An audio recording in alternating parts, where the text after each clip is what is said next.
While working on my Donkey Kong 64 video, I came up with a few theories about what makes Banjo-Kazooie so great in areas that DK falters. I then went down a rabbit hole researching 3D Collectathon platformers and amassing lots of data to try and confirm my hypothesis, and using that data to discover the secret formula to the success of the best games in the genre and what makes the bad games stumble. Surprisingly, I couldn't find a concrete definition for a 3D Collectathon platformer anywhere. The closest I found were two websites, one being a list of Collectathon platformer games, and TV trope websites on Collectathon platformers. They had two definitions. Levels are generally open world and focus more on collecting the primary collectibles, may be separated into multiple missions per level. The core formula is as follows. Collect X number of Y things to advance further into the game. There are barriers, natural or not, that will prevent the player from just moving on to the next level, unless they explore and collect enough of the resident trinkets. Now these are useful in defining the rules as a starting block, but I thought this wasn't specific enough, so I made my own rules, and these rules excluded a few surprising games. Rule number 1. The progress in the game requires the collection of multiple main collectibles, but not everyone is necessary. Rule number 2. In a world, the order you can collect items in is non-linear. Rule number 3. The world is stable and doesn't change based on the collectible you are pursuing. It is difficult to put constraints on art that doesn't always fit neatly into genres, especially the medium of video games. But I wanted at least relatively comparable games in this subgenre to compare so that the variables I measured actually have some significance to each game. There are a bunch of games that probably qualify using the rules of a 3D Collectathon platformer that I have proposed, but I only had so much space on my survey, so I wanted the popular games from the genre. Also, these games aren't usually regarded as great games or great examples of the subgenre anyway. Now, the games that are included in my survey are Banjo-Kazooie, Banjo-Tooie, Donkey Kong 64, Jak and Daxter, The Precursor Legacy, Spyro 1, 2 and 3, Super Mario Odyssey, and Yooka-Laylee.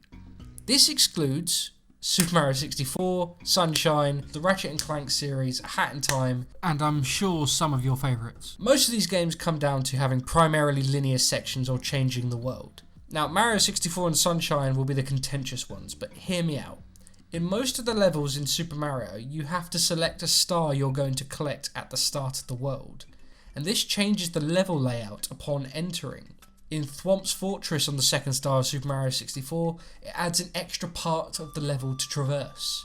When I think of a 3D Collectathon platform in my head, generally, once I have collected a key collectible, I stay on the level and can carry on, which you cannot do in the early 3D Mario games. I know Mario Odyssey has linear set-piece segments in certain areas before the main world, such as beating a Broodal to open the pyramid or the tank metal boss before opening New Donk City, but generally they're very short and only specific levels, which is very negligible in the total playtime. I have a couple of things I need to quantify in order to assist the theories and results. Obviously, best or favourite games are subjective, so what I've done is made 3 polls in 3 separate subreddits on people's favourite 3D Collectathon platformer. I had a decent response with about 250 replies and comments, which is very helpful. Thank you everyone. Unfortunately, the poll on Reddit didn't have enough options for all of the games, which was very annoying, so I had to group the Spyro and Banjo games.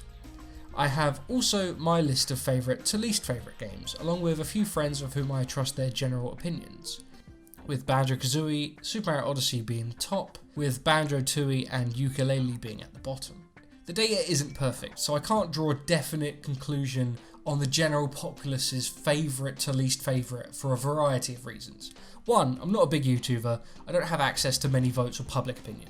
Lumping the series together is clearly bad because people's opinions on Banjo-Kazooie and Tooie are quite stark. Also, I couldn't get people's ranking from least favourite to most favourite of each game. Even in my own opinions, Banjo-Kazooie and Spyro are very nostalgic to me as childhood games, so they will obviously feature higher on my lists. but I will work with what I've got. Mario Odyssey is consistently first or second rated in all of the subreddits, whilst Banjo-Kazooie is first or second in r/game design and r/platformer. It is only r/video games where Jak and Daxter takes the second space. However, Yooka-Laylee is consistently voted bottom. Compiling the lists, Super Mario Odyssey comes out on top with roughly 37% of the vote. The Banjo series comes second with 22% of the vote. Spyro series comes third with 16% of the vote. Jak and Daxter comes just below with 16% of the vote again. Donkey Kong 64 comes second from bottom with 10% of the vote. And Yooka-Laylee comes unanimously bottom with 1% of the vote. 3 votes at 282. The Banjo series and the Spyro series could probably be separated further, but unfortunately I couldn't confirm this. But generally speaking, it seems Spyro 2 and Banjo-Kazooie are the most popular ones. Spyro 1 is quite popular, Spyro 3 seems to be the least popular. Also, Mario Odyssey and Banjo-Kazooie are the highest reviewed on Metacritic with 97 and 92 respectively, whilst Yooka-Laylee is clearly the lowest with 73 on Metacritic. So it does trend with public opinion, which is also very nice. I have some theories as to why Odyssey and Banjo-Kazooie are so great and why Yooka-Laylee is so disappointing. And it's not just because Mia noticed backed Yooka-Laylee. But I theorised about dense hits of dopamine from those fun little trinkets you collect. The great movement options and also the denser maps could be key contributors. So, in order to record this, I have the map traversal time, which is recorded by me playing through each level and trying to get from the starting point to the furthest point. So this could be a difficult area to get to, like the top of a mountain in the middle of a map. I recorded myself doing each level 3 times and took the average time. I'm sure there are ways to decrease each time, but I think it's a stable metric. Major collectible amounts. These are the main collectibles needed in order to progress in the game towards the final boss, being the most complex to collect in each level, which are the Jiggies in the Banjo series, the Golden Bananas in DK64, the Moons in Mario Odyssey, the Power Cells in Jak and Daxter, the Pages in Yooka-Laylee, and Dragons in Spyro 1, Orbs or Talismans in Spyro 2, and Dragon Eggs in Spyro 3. So if you take DK64 as an example, getting the keys to unlock each world is clearly the most complex, but on an individual level there are no keys laying about to be collected, so they don't count as the major collectible.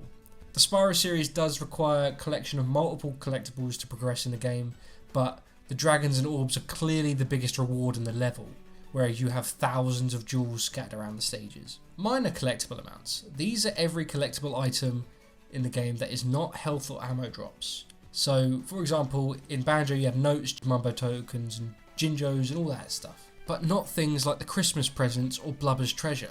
Anything that influences getting a Jiggy or is context for the story specific beats. But I am allowing Jinjos or Scout Flies as they are in every level with the same general purpose.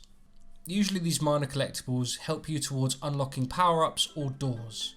The worst part about this is I did separate these into singular things you have to grab, so yes, I did count every single bunch or balloon in DK64. Kill me. And obviously the total collectible amount, which is the minor and major added together. The game completion time. So I did this in 2 ways. I took the times from howlongtobeat.com, which is pretty extensive and has decent data on multiple people playing the game and how long it took them to 100% the entire game. Also, I watched multiple YouTubers 100% playthroughs of the game, and only recorded the time in which the player controls the actions, so cutting out cutscenes or loading screens. And I put these in 2 separate stats. This did take a hell of a lot of time to watch multiple videos and scrub through the footage. Oh, are you proud of me yet, Dad? The gameplay variants. Now these are different events or gameplay challenges that you must partake in order to collect the key collectibles.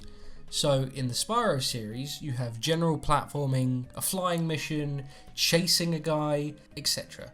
Generally, this isn't just minigames, but any challenge in the game that requires a different mechanic from the norm. A lot of things were classified as overworld puzzles which required spatial reasoning of the map or a new ability to collect, not specifically a change in the core mechanics. And finally, player traversal upgrades. This one's easy. Any upgrade to the player that adds a movement option. So things like running up hills using Lanky in Donkey Kong 64 or flying in Banjo-Kazooie. I separated these moves out into 4 categories. So you had the basic moves, the amount of actual moves you start with, non-combat traversal focused, permanent upgrades, which is a move that you can use at any time that help you move more, temporary upgrades, which are available for a certain time in that game, like Jak and Daxter's bike or Mumbo transforming Banjo into a bee. Finally, pseudo-permanent upgrades. These are upgrades that require an item or a place to be used, such as Banjo-Kazooie's flying from using a pad, or Odyssey requiring a certain enemy to be about. So, how did it turn out?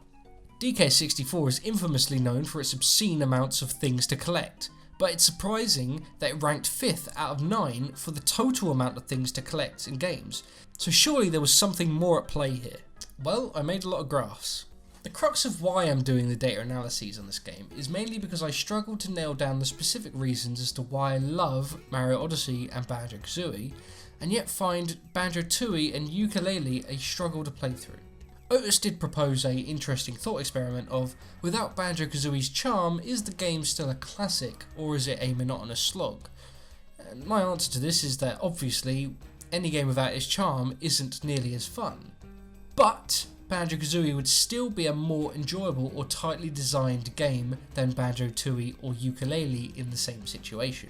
Obviously, looking at reviews praising and disparaging similar things such as the interesting moon challenges versus uninspired pagey obstacles give hints as to the problems with these games, but is there something deeper? Do my theories have any backing evidence? As earlier, the way I calculated the density of a map is by the time it took me to traverse to the most difficult point of the map divided by the amount of collectibles on that map.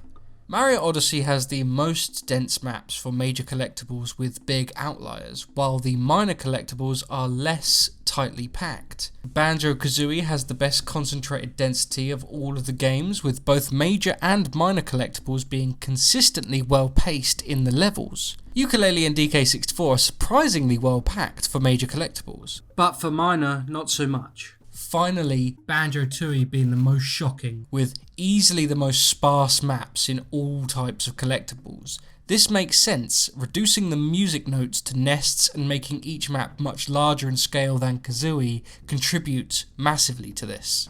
My original theories do seem to hold some weight. They have a clear trend with more well-received games having easier and quicker to explore areas.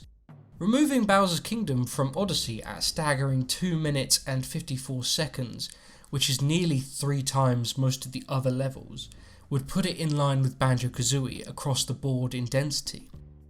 Odyssey is very interesting here, as I remember the levels being very large, and yet the time to traverse them is almost lower than most of Spyro's levels, which I remember being quite small. So this data is revealing the core of Mario Odyssey's brilliance. Yooka-Laylee and Banjo-Tooie have these bloated maps, and this is exasperated by the density of the collectibles that are found on them. Clearly this is a major sticking point for Banjo-Tooie in density, which results in the massive spike in time between collecting things, roughly 2 minutes, showing that reducing the amount of minor collectibles and increasing the size of the maps adds to the feeling of emptiness. Yooka-Laylee has more sparse levels by the metrics across all of the boards, almost double of Banjo-Kazooie in all areas. Jak and Daxter and the Spyro series haven't got many major collectibles per levels, but instead make up for it with a tidal wave of minor gems and precursor orbs in the levels. DK64 is quite surprising. It has relatively decent density across the collectible. Knowing the common complaints people have about the sheer amount of different collectibles, I imagine if you could swap Kongs on the fly or eliminate the backtracking to pick up any banana, this would drastically reduce the minor collectible times. Using the collectible frequency, which I calculated by the gameplay time divided by the amount of collectibles, I made graphs and put the games in the rough order of people's favourites, mixed with mine and Otis's preferences, to separate the Spyro and Banjo series. The findings here seem to indicate a sweet spot with the collectibles. With a slump in the middle, this seems to be correlated with the fact that the Spyro series and the Jak and Daxter series has a huge proportion of their total collectibles as their minor collectibles, whilst Banjo-Kazooie and Mario Odyssey have a high proportion of major collectibles. I did the same with both the YouTube times and the how long to beat times, and generally they follow the same pattern. Odyssey having the best major collectible time, and Spyro having the best minor collectible time by quite a way, which handed it also the best total collectible times. This is quite interesting as Mario Odyssey has the highest percentage of its collectibles being major collectibles, so that perfectly lines up with the fact that its minor collectible speed isn't so high, as the main focus is on the major collectibles. I haven't counted any shop moons, so these are just the ones that you can physically collect, of 834. Mario Odyssey has a major moon collectible every 1 minute and 19 seconds, or 4 minutes and 33 seconds if we're taking the how long to beat times, which makes sense considering the sheer amount of the moons there are to collect. Banjo-Tooie is easily the worst, with 7 minutes and 36 seconds, or 16 minutes and 7 seconds per major collectibles. This once again strengthens the theory that the more frequent pickups give the player a steady stream of dopamine. A denser map with well laid out items to pick up correlates with a preferred game. This seems more so with denser major collectibles, which makes sense as there is more of a challenge to collect these. So next I'll analyse the different types of challenges each game poses. Unfortunately I couldn't find any correlation with gameplay variants here, as Mario Odyssey and Yooka-Laylee both have roughly 18 types of gameplay / minigames, and are yet on opposite ends of the vote scale, while Spyro 1 has the fewest of 5 gameplay types. Having interesting and unique gameplay moments is an important part of a fun experience for the player. But the most interesting discovery here is that I thought Mario Odyssey would have way more significant types of gameplay than Yooka-Laylee. I clearly remember Odyssey's minigames and variances of the challenges more than Yooka-Laylee, but they have exactly the same amount. Playing the game back made me shocked, as I forgot 80% of the weird minigames in Yooka-Laylee, purely because the core gameplay did not feel satisfying, weighty or enjoyable at all. My strongest memory of Yooka-Laylee was that the golf minigame had such awful physics, I genuinely thought this part of the game was unfinished. And it seems that Mario Odyssey's minigames have a lot of its fun drawn from its very polished base mechanics and using them as the core in each of these minigames. Which brings us nicely to the traversal options. I found that the best ones that correlate are the basic moves. Clearly Mario Odyssey and Banjo-Kazooie excel here. The core moveset was praised in the reviews for both of these games, while Tooie was an outlier here because it builds upon the moves established already in Banjo-Kazooie. The upgrades form a bit of a parabola, with the Spyro games having the fewest across the series, but once again Mario Odyssey and Banjo-Kazooie excel. Once again, Yooka-Laylee is low down in all of these metrics, never topping Banjo-Kazooie in any way. Mario Odyssey has a wealth of movement options, along with the transformations that actually affect the movement significantly. These movement options are nearly double the nearest game. Banjo-Kazooie has a respectable 8 traversal upgrades, which puts them at joint highest. It may be a bit harsh on Banjo-Tooie with only 5 upgrades since they transferred from the prequel, but even then it could be 4 or 3 if you discount the same B transformation or the single Kazooie spring jump. Yooka-Laylee especially suffers from the lack of impact any of the moves have. The licking transformations feel quick and unfinished, the visual effects aren't appealing, the physics feel awkward and weird interacting with the enemies of the world. Also, the flying ability was so poorly thought out with the game design. It kind of inspired vaster and emptier worlds, since you could just fly to any part of the world from any point. The Spyro series and Jak and Daxter were games that were more focused on the core mechanics and abundance of things to collect, rather than upgrading the player. Although Spyro 2 did have a whole bunch of movement upgrades, but if we're honest, they're not nearly as significant as Mario or Banjo, due to sticking with a similar level structure. I believe this evidence works well with the density data, as objectively, more movement options give you more ways to tackle an obstacle, and thus more interesting ways to design challenges and place rewards in a level. It also ties in with the dense maps, as with these upgrades and traversal options, you can travel quicker and easier around a map. These aspects are closely linked. In conclusion, there is clear evidence that more frequent collectibles and a wealth of movement options lead to denser maps and more interesting challenges, which is especially apparent in Mario Odyssey and Banjo-Kazooie's level design and core mechanics. Spyro, Donkey Kong 64 and Jak and Daxter have moderate success in some of these areas, while ukulele and tui seem to come bottom consistently. Far fewer collectibles per level combined with bigger maps make the game feel barren, while ukulele seems poorly designed, with bigger maps and fewer satisfying movement options and level layout. Not to mention that the general game feels unpolished. These faults combine together to worsen the entire experience. And frankly, the game sucks because of it. This is not an absolute rule, as mentioned earlier. It's difficult to describe what makes art more or less enjoyable. Spyro is clearly designed around smaller gem-filled linear levels. Jak and Daxter have more linear interconnected levels as opposed to worlds and a hub. DK64 has level design based around the switching of Kongs and their abilities. So clearly things will vary with these mechanical decisions along with game feel, setting, music and characters that connect people in different ways. I do believe that charm is a huge factor in making a game wonderful to experience. But that is part of the equation. The evidence I have gathered shows that good core movement mechanics and dense level layouts reward the player frequently. This also creates the foundation for interesting challenges for the player to overcome, which are the fundamentals to what makes a 3D collectathon platformer fun. Thanks for watching everyone. This was a nightmare to put together and it took a heck of a long time to gather the data, so thank you to all of these YouTubers who made these videos that I could watch, and thanks to Otis and all my friends like Jez, Tom, Matt. Subscribe, you never know, maybe I'll do something of this work dense in the future, but don't hold your breath.